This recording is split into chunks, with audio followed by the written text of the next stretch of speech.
part of the class, we only have like half an hour, so I'll try to squeeze everything in. We're going to be talking about Rav Yaakov Itzhaki. Rav Yaakov Itzhaki. But before we go there, we're going to talk a little bit about the parsha. Okay, we're going to talk about a little bit about this week's Torah portion, and I'm going to make sure it's connected. Okay, so we already started talking about it. Parashat Vayigash. So it's actually good. You'll have something to say over your Shabbat table. So it doesn't hurt. It doesn't hurt, definitely. Okay, so this week's Torah portion, Parashat Vayigash, after this whole thing with Yosef opens up to his brothers, the brothers make their father very happy. Very, very happy after so many years of not knowing of the whereabouts of his son. Yaakov finds out that his son is alive, but not only he's alive, he's also righteous. You know, he's alive in all senses of the word. Of this most impure place on earth, in Egypt, the place of magic, the place of promiscuity, the place of idol worship, and he's alive. He's doing great in terms of his spiritual state, and he's powerful and rich, and has beautiful family, and he's able to help his brothers. He's able to help his brothers and the whole family to reunite. So when Yaakov finds out all of this, he's extremely happy to the point where he gets his Ruach HaKodesh back. For all these years, he was not able to communicate to God in the way that he didn't have prophecy. But suddenly he gets his prophecy back. The Ruach Yaakov, his spirit is back. And one of the things he tells Yehuda, he was suspecting, by the way, all these years, according to Medrash, he was suspecting that Yehuda murdered Yosef, because Yehuda was the one that brought him the short, if you remember. And he was suspecting Yehuda murdering his son Yosef. And this time about he saw Yehuda as a leader among the brothers. And he told Vet Yehuda shalach lefanav el Yosef lohorot lefanav Goshna. He tells Yehuda, go ahead and go to the Goshen, and I need you to do something. Okay, I need you to do something. I need you to do the setup. Okay, I'm putting you in charge of the setup. Set up the houses, set up the schools, set up the living conditions, the infrastructure. So when me and my family gets there, we'll all be able to have a normal life. Okay. Immigration is very, very tough. We all know this. Either us or our parents did it at some point in our lives. Yaakov was already third generation in Israel, right? And now he's a family of 70 people. He has to move now to a different country, the country which he doesn't want to move to. Hashem has to go ahead and give him an okay. And to go there, he wants to make sure there's an infrastructure. So Rashi comments in the name of the Medrash, Beit Talmud. What does it mean to go ahead to Goshen to set up a house of study? This is exactly what Beit Juhuro is about, by the way. This is the house of study. It's an educational center. This is a place where we can educate ourselves and become closer to each other, become closer to God, become more knowledgeable, because Torah knowledge really changes our lives. It really, really changes our life. And this is what keeps the Jewish people together. If you notice in this program, it's not just Gorski people. We have a few people who from other communities. And if you think about it, like, what do we have in common? You know, their grandmother didn't sell cigarettes in Hachmaz, you know, so it's definitely not that. So what we have in common is the Torah, really. It's that what keeps all the Jewish people together, the Ashkenazic, the Georgian, the Bukharian, the Gorski, the Syrian and the Persian and the Hasidic, everybody. This is what keeps us together. And this is, I think, when we start talking about the Gorski heritage, I think we should talk about the Jewish heritage first, is that it's very, very important to understand the foundations. The foundations of the Jewish people is the Torah. Okay, now we're ready. That was the short introduction connected to our week's Torah portion. Now we're ready to talk about Rabbi Yaakov Itzhaki. And Rabbi Yaakov Itzhaki was a true revolutionary in terms of, and he was a true Gorski rabbi, really high caliber, a very unique, one of a kind. This is the years of his life, 1846 to 1917. 1846 to 1940 to 1917. He was born in Dagestan, in Derbent. His father was a chief rabbi of Derbent and Dagestan, and he learned from his father. At the age of 22, he was appointed as an Av Beidin. I don't know if you guys realize what it means. Av Beidin is like being the head of the court, of the Jewish court. That means it has to be very, very knowledgeable. Not just, it's like, I guess, lehavdil, if you take like being an attorney or being a judge, and then being a Supreme Court judge, or I don't know. It's like there's like a certain way to grow. Like, a person who's an attorney, it takes a few more years to become a judge. So somebody who's a rabbi, he cannot be dayan, he cannot be judge until he goes through additional education. So he became, at the age of 22, he wasn't just a rabbi, he was already a judge, and the head of the head of the community of Derbent. And then eventually he became a head of the entire Dagestan, the head of the entire region. So what's unique about him is that he spoke, obviously, he knew Hebrew very well. He knew Juhuri very well. There's a dictionary that he wrote. It was not published, but he wrote it. Quite a few works that were not published, but he actually was very educated. He knew Russian fluently. It was already on the Russian Uzbekistan, and parts of Kafkaz were already under Russia in those times. 1813, that's when the Russia split away from Persian Empire, from Iran, and it became officially under Russia. But even before that, they were already, sort of trying to take over here and there. So he knew Russian, and he knew also Yiddish. He also knew Rabbi, you're Yiddish. He breaking up a studied at little some bit. point in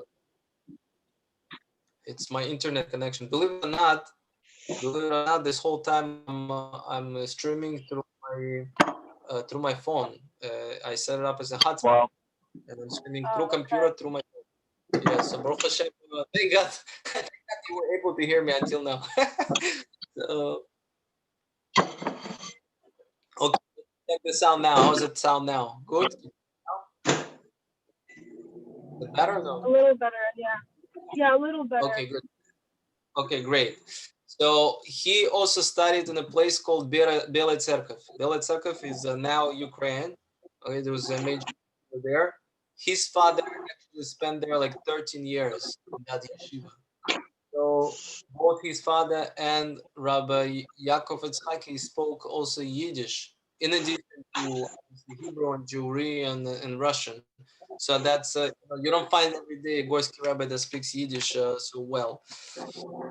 And in addition to all of that, he was extremely well-rounded in terms of general education, and respected him, and he wrote articles for popular newspapers. It wasn't religious work, but involved in historic research. He was very, very much committed to understand the history of the Gorsky Jews, of Kafkazi Jews. He was one of the people that actually allowed for possibility or the assumption that the Jews in Kafkaz, they were there from the Assyrian exile, meaning like the 10 tribes that were exiled at some point, which was about like 700 years before Common Era, really, really long time ago. That actually allowed for this possibility. He didn't exclude it.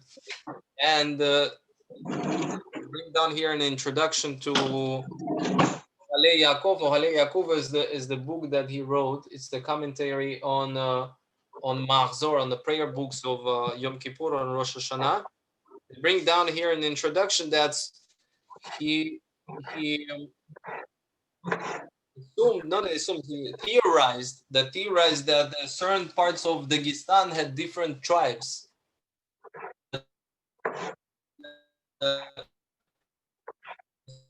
part of had different of Jewish people. Rabbi, you're breaking up again. We haven't been here. We couldn't hear you for a minute there.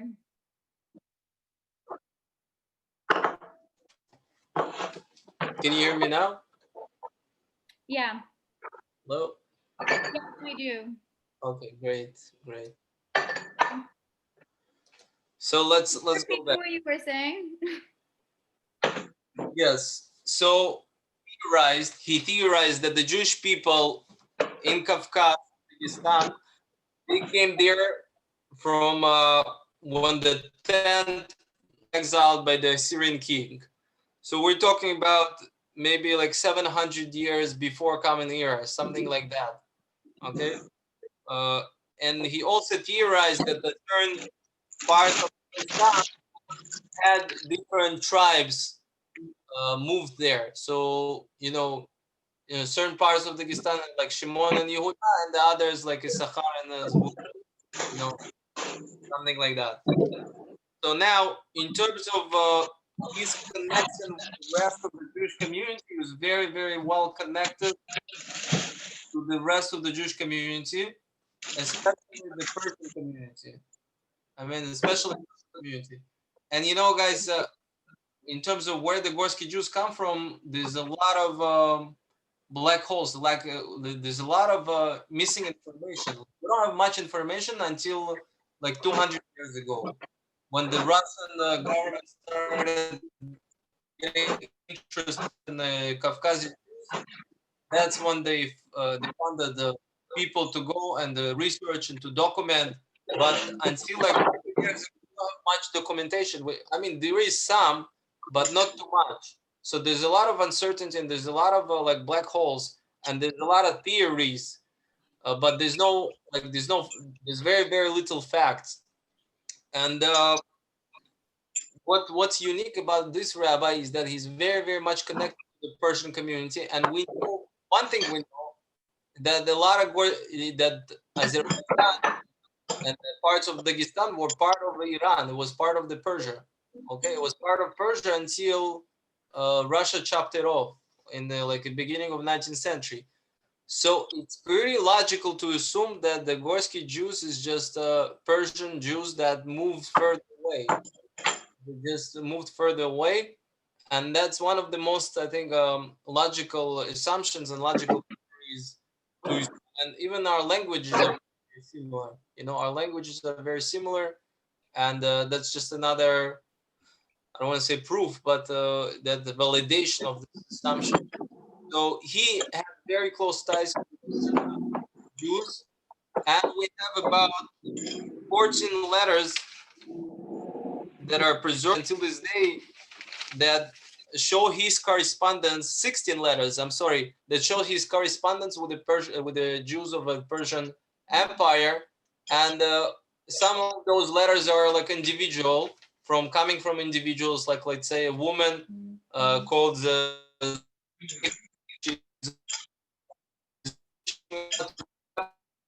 Rabbi, you're breaking up again. 11 years ago, my husband went to Dagestan to make a living, and now he disappeared. And I want to get a divorce. Could the rabbi help me find this man and help me get divorced from him? But a lot more, we find like letters from communities, from Persian communities that reach out to the rabbi and say, could the rabbi help us raise funds? We're in a dire circumstances, like these people have nothing to eat, and or they got attacked by the Muslim population. Okay, there's someone named Nadia that keeps interrupting. Can you please mute yourself? Sorry. Okay, so and he also gets letters from the Persian community saying that that we get persecuted by the Muslims, by the local populations, we get persecuted by the government, and could you help us? Could you do something about it? And I'm not sure why they reached out of all people, they reached out to the Rav Yaakov Itzhaki, the rabbi of Dagestan. I mean, for one reason, he's a neighbor, right? He's a neighboring country. But another reason is that he's very well connected in the Russian government. He's very well connected in the Russian government, and he's very well connected with the European rabbis. You know, his father spent 13 years in Beit Cerkev. You know, he himself is pretty known rabbi. People know him. He corresponds with different rabbis on various halachic issues. So people know who he is in the world. And he starts pulling strings, and he starts putting pressure, and he writes a letter to Moshe Montefiore on the behalf of the Persian community, and he says they are Jews in the Persian Empire. They need help. They're getting persecuted. There are libels on them. You know, the government is not protecting them, and the local populations are abusing them. The reports, their letters that they send him said that we cannot send children to home because our children get beaten up on the way home, and you know, from yeshiva, on the way from yeshiva, on the way home. And there's a lack of food. And you're talking about 1860s, 1870s, 1880s, 1890s. That's what we're talking about. All right, guys, we're back. We're back on air. B'shem Hashem na'aseh v'natzliach. Chodo komek, toro komek. Akameki chodoro bo. Shevish muchai bo Juhuro ima. All right, Rav Yaakov Itzhaki again. So we were talking about him and the Persian Jews. The Persian Jews, they asked him, please get involved. Please raise money for us. Please reach out to Moshe Montefiore. And Moshe Montefiore responds. He sends a lot of money to the Persian community. He also puts a lot of pressure on the British government to help the Persian Jews. And the situation is improving slowly but surely. The situation is improving, and there is a fruit to this labor. You know, there's a fruit to all these letters and all this correspondence.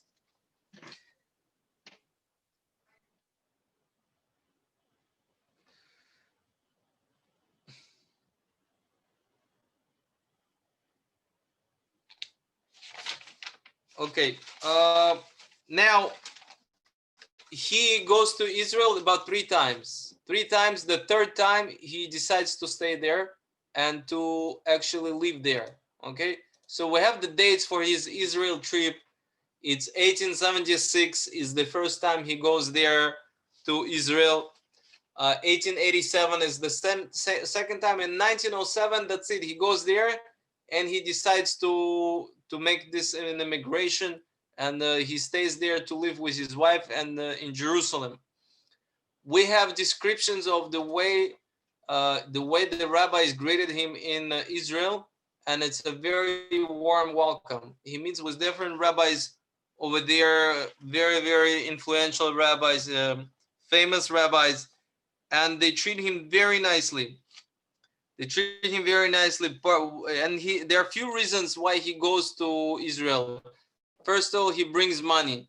He brings money from the community of Dagestan. He brings money to the poor people of Jerusalem. And one of the reasons the rabbis treat him very nicely because he's been supporting those Torah institutions through his community. He's been supporting those Torah institutions for multiple years. So obviously they know who he is. His reputation got to Israel before the rabbi himself. And also they know he's extremely knowledgeable and educated. So he brings, another reason he comes to Israel is to have the rabbis look at his book. He wrote a book, Ohalei Yaakov, right, a manuscript. His commentary on of the prayer books of Yom Kippur and Rosh Hashanah, and the commentary on Slichot. And the rabbis, they start reviewing his work and they're amazed. They're amazed because there's not too much out there. There's not too many commentaries out there on the Rosh Hashanah and Yom Kippur prayer books. So his work is very, very important, and they praise it very highly. By the way, in some of those letters that address him, they call him Yan Gil. Okay, they call him Yan Gil. Yan, you still here? Yan Mikhailov. Yes. I'm here. Здесь. Так слышишь, они его называют Ян Гиль, чтобы ты знал. Рав What does Yaakov, that mean? а? What It's does that like mean? it's like a Gorski version of Yaakov. We have No, a it's just very own. very interesting because But На Yagu идише also, говорят Янкел. but Hello? Yagu also Gorsky version of Yaakov. Правильно. Например, идиш говорящие на говорят идиш Янкел. right? Oh, thank you. Yeah. I didn't know that.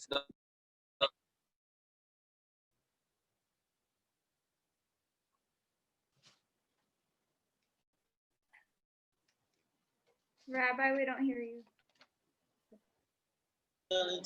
It's a low connection.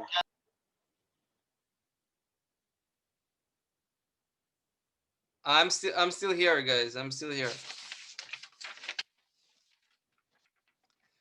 Rabbi, Okay. So in yeah. Can you hear me? a little bit. You're breaking Hello? up again. Yeah, do you hear us?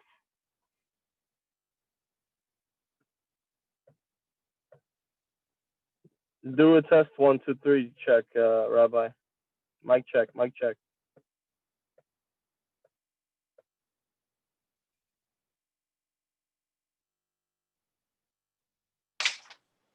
And have some material to cover.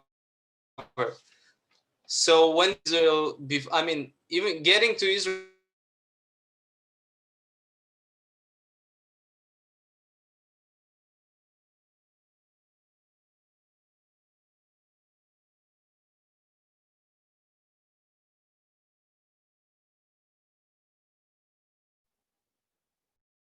We can't hear you. Time to upgrade to 5G. Oh, we lost him? Oh my gosh. Okay, guys, I'm so sorry. Just give us 2 minutes. We're gonna get him back on. Dan, where are you? We're in Marine Park, just chilling. Oh, nice. Okay. Okay, he's trying to get on. Okay, just give us 2 minutes. By the way, guys, whoever did not write in that they're here, just let me know. Type it in, and then you'll be good. Okay. There are approximately 10 girls and like 3 guys who are not here today. They had a prior thing going on. They'll be coming in next week, and they'll be doing a makeup class. So if you ever miss a class, try not to. But if you ever do, you have to let me know beforehand, like they did. This way, you'll be able to make it up, and you'll have a day when you can make it up. Is that good for everyone? Yes. Awesome. Yes, ma'am. all right, guys, did you hear me? Yeah. Yes. Okay, perfect. Let's wrap it up while I have connection. Okay, getting to Israel, it wasn't like today. You get on the El Al flight or whatnot, and you go. He has to go through Georgia. He has to go through Turkey. He has to go through Beirut, and all these places. He meets different rabbis. He creates connections. People treat him very, very nicely. He's very very respected in the Jewish world. When he gets to Israel, he gets to meet and to talk to such popular, like famous rabbi is Rav Yitzhak Ashkenazi, who was the son of Rishon LeZion. Rav Yosef Uziel, who is the father of the next Rishon LeZion. Av Beidin, Yosef Shaul Elishar, Rav Rafael Meir Panzel, Rav Shmuel Saland. He gets to talk to Rav Shmuel Saland. He gives him a lot of respect, a lot of kavod. Rav Chaim Zalman Rivlin, and they really, really respect him, and they really give him a lot of respect and honor, and they love his book. He brings his book for review. He wants to solicit their opinions. They read it, and they get very, very impressed by the amount of research he did, and by his style as well. And on this trip, on his first trip, he is courted by Rav Eliyahu. He also meets Rav Eliyahu Suleiman Mani in Hebron. He doesn't just stay in Yerushalayim and Jerusalem this whole time. He travels around a little bit. He also goes to Hebron. And at some point, he decides to make Aliyah. When he immigrates to Israel, his son Meir takes over his position in Derbent. He becomes the next chief rabbi over there. In Israel, although the rabbi lives in Jerusalem, he helps a group of immigrants, Gorsky immigrants, establish a settlement in Israel, which is known till this day. It's called Beit Yaakov. Okay, it's called Beit Yaakov. It was established in 1908. These are the first people that established that settlement. And what it is today is a huge place. You wouldn't believe what it is today. It's just a really nice city in a town in Israel, and it was started by Rav Yaakov Itzhaki, and it goes after his name, Be'er Yaakov. Okay, there's also a neighborhood in Israel called in Jerusalem called Neve Yaakov. They say it's also named after him. Okay, and just to close off the evening, we're gonna read something from his teaching. So, we're not just talking about the history and what he wrote, but actually we're going to read what he wrote. So there's in the prayers we praise God. We say, that he's changing times, right? And there is a certain cycle. Golel or mipnei choshech, v'choshech mipnei or, that he's chasing away the light because of the darkness, and the darkness because of the light.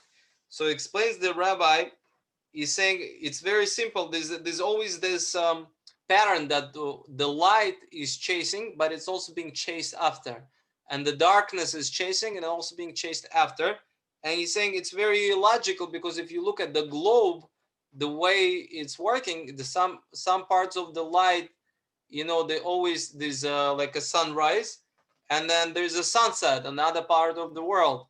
And the sun is always like sort of stepping on the darkness's feet, but on its backhand is getting stepped by the darkness. It's being chased away.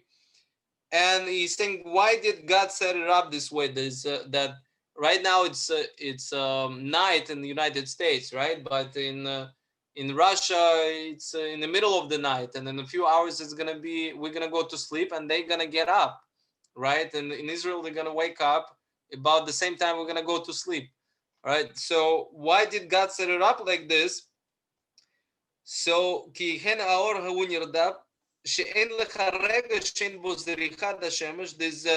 there's no time that there's always dark. There's always like certain parts of the world that it's sunlight and it's activity, or morning or daylight. The way God set it up, that there's always somebody awake, that people could do mitzvot and they could study Torah, right? So right now we're able to study Torah here in the United States.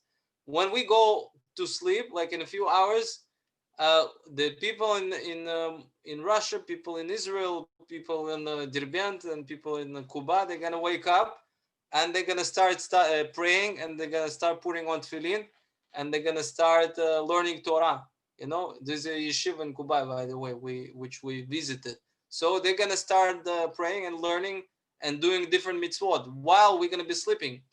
And why God set it up like this? Because for the world to exist, there's always has to be somebody doing something good. There's always has to be somebody doing something good, and this good maintains the world. If God forbid somebody, if there's nobody in the world is studying Torah or doing commandments or doing something good, the world will cease to exist. The world will cease to exist. That's the way God set it up. Ever since the Torah was given, Hashem made it condition that somebody has to be learning Torah or keeping commandments. So it's really all in our hands. At least every Wednesday we have this opportunity now to study the Torah, but nobody's holding us back. We don't need to go on Zoom to study the Torah. Each of us can really, in the privacy of our home, or when we go to work, wherever we are, we could always study Torah. We could always do something good. We could always improve this world and make it more beautiful. Okay, guys, I'm gonna finish here. I don't wanna go any longer. I don't wanna keep you up. Really pleasure to see so many beautiful faces here. There's young Jewish faces. I love it that we all got together, and I really can't wait to spend the Shabbaton together with all of you, where we could unite as a community. Uh, and I hope to see you in Beit Juhuro this Shabbat. I'm not sure if we're going to be open, but next Shabbat, hopefully, the shul is going to be open. 2320 Avenue U, corner of Avenue U and East 24th. And hopefully with the next few months, we're going to set it up that the place is going to be open every single day for all the prayers, for all the classes.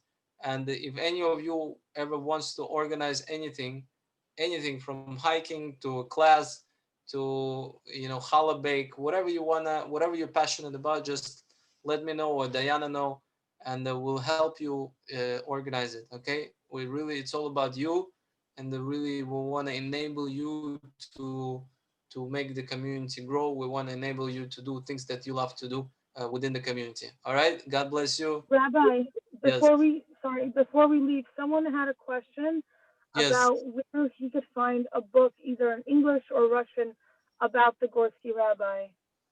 Okay, I don't know if there are any books in English or in Russian about that. There are articles about him on the internet. I can try to forward you the articles. I can try to post them in our group. But from what I know, there's no translation for his book. His book is only available in Hebrew, and there are letters. His letters are available on the Hebrew University website. They have like a special database. I can try to find the link and post it maybe in our group later. But anybody who wants to do more research, his letters, his correspondences with the communities that, the letters that I was telling you about, they were passed over to Hebrew University and they were digitalized, and they were put on their database. So anybody who is doing research, it's out there. It's out there, it's accessible. And hopefully, I hope one of you maybe one day will translate his works to English or Russian or, whatnot. So yeah, guys, be brave, be courageous, and dream big, man. Thank you, Rabbi. Thank you. All right, pleasure. Really love spending an evening with you. Thank you so much. Thank you, Thank Rabbi. you, Rabbi. Thank you, Rabbi. Thank you, Rabbi. All Thank you, right. Rabbi.